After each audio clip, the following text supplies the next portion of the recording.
Hi, welcome to a special edition of Business Brewery.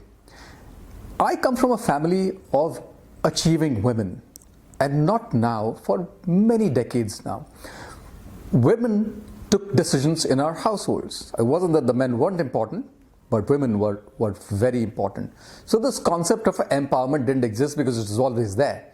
However, when I stepped out of my house into work life, I saw that there was a lot of struggle for a lot of women out there trying to get some basic things done, trying to get some basic financial independence, trying to take financial decisions. And what I decided was that today, and coming close on to Women's Day, what we will do is we will hear about the stories of ordinary women who've had extraordinary achievements, and those women who can be an inspiration to other women to help them take the step into financial independence. They can aspire the next generation of our decision makers. And with that, let's step into our first conversation of the evening with someone who's not just done it all, but is also today helping other women achieve their potential. So without much ado, let's hear from Nisary about what her journey with money has been, how did she get to do what she's doing right now, and what are the messages that she has to herself and to people outside about what they should do with money. So Nisary, just a quick question for you to begin with. How did you get into doing what you're doing right now? So my journey with money actually started when I was at least 10 years old. So I was a daddy's girl. So he used to take me to banks and all those businesses where he used to visit. I was like a PA for him, like doing all his work after my school. So that was my first experience with money. So he always wanted me to be a business owner or an independent woman who is managing my own money. That's my first money lesson. After that, it was very naturally like any other girl. I got into studies, got married, got into my job. It was just going like that. But I had a few experiences in my family where I've seen women who have been not taking care of their finances face certain issues in life because maybe their partners cheated them or they fall into scams and all. This is somewhere playing in my mind. And in my banking career also, I've seen a lot of women, they are not aware of the loans or the liabilities their family is having, or if the husbands might have taken an insurance policy but not sharing the details with the family, so they are not aware of it. A lot of experiences like that. When I quit the corporate field and I started my own, I've seen a lot of women who are on a career break. They wanted to do something their own.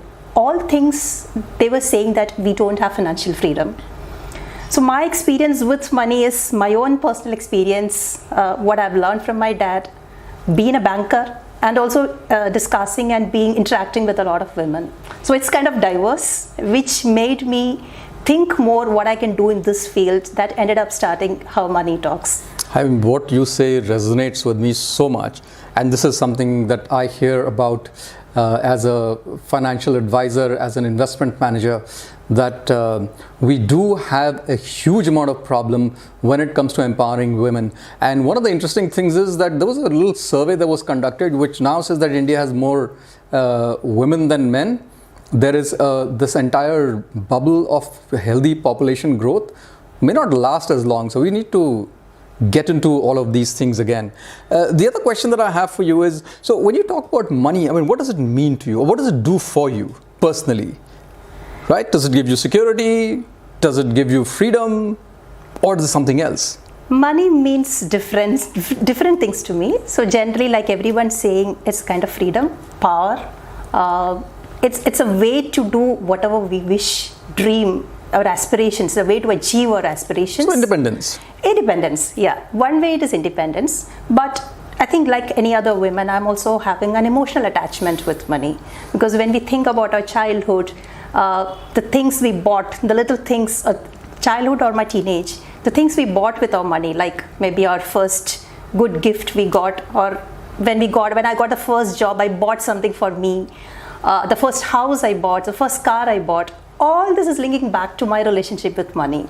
So I would say that it's more of It's more of an emotional relationship I have with money. Excellent. That is excellent. And you know, I'm sure that you've been on a bit of a journey with money.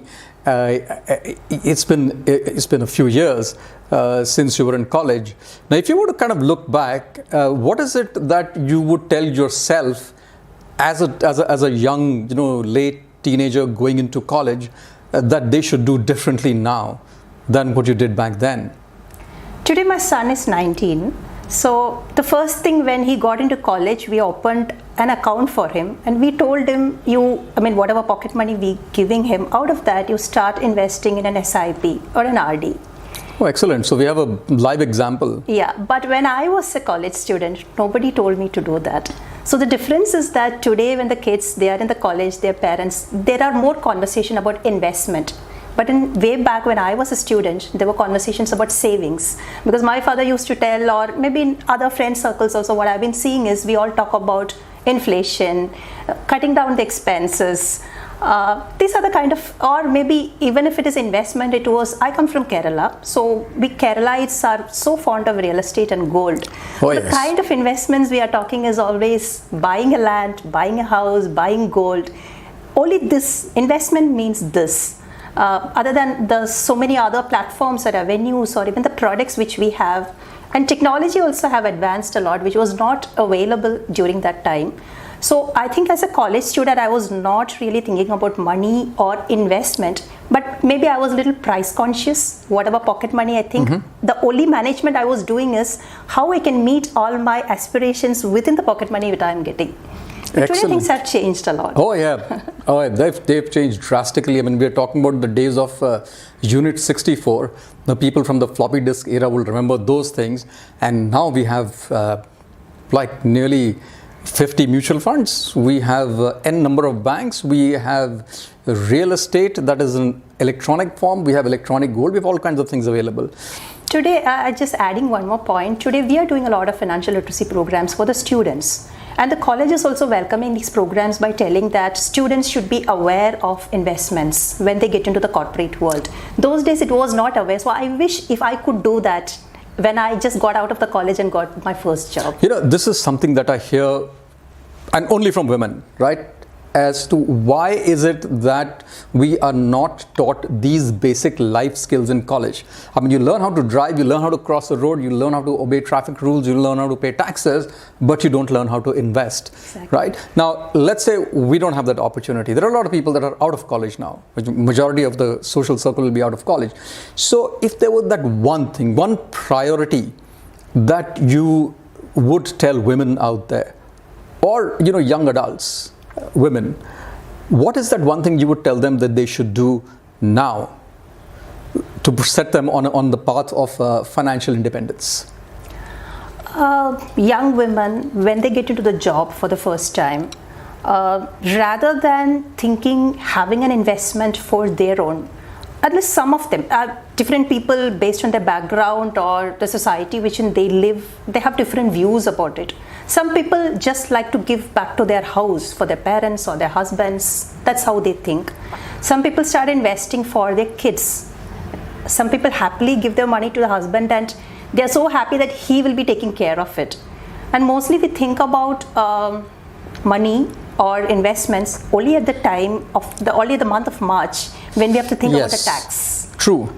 And I feel even women and men also a lot. Today consumerism is spreading like anything. Today you can buy anything from the internet through an EMI option. So instead of investing, I think many people are spending their time in getting into debts, or maybe they are doing some mistakes like relying on their company's insurance for thinking that is enough for them.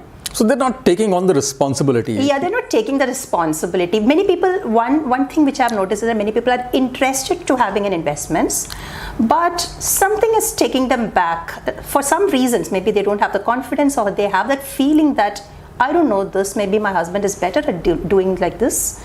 So something is pulling them back to take that first step to start their investment. So what I would like to tell all women out there is, even if it's a small thing, or even if it's a small step like a small SIP or whatever you can do, understand about it and take the first step. The early the better. Excellent. That's such helpful advice.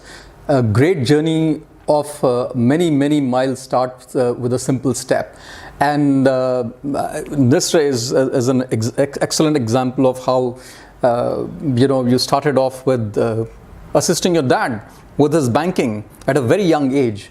If as they say, the best time to do all of this was 1984, but the second best time to you start doing your investments is right now.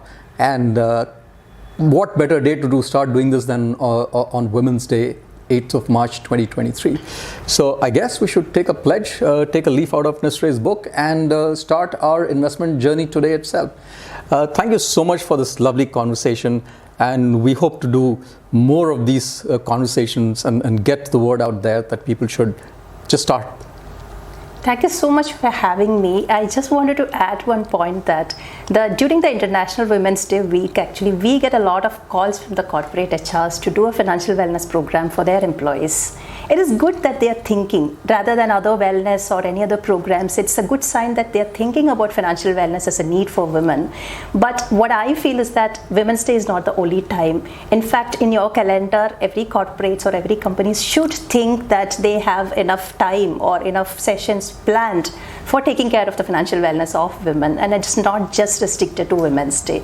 Oh, absolutely. I mean, it doesn't rain on a specific day. It can rain on any day, and therefore it's a wise idea to have an umbrella at home. And therefore, it might be a good idea to do periodic programs. If you can have HR programs for leadership, you should have an HR program for empowerment as well. That's good advice. I hope all the HR managers out there are listening.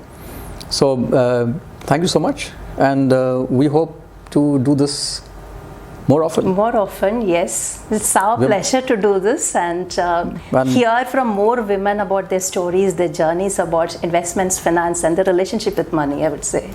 Excellent. And hopefully day after tomorrow, the relationship begins.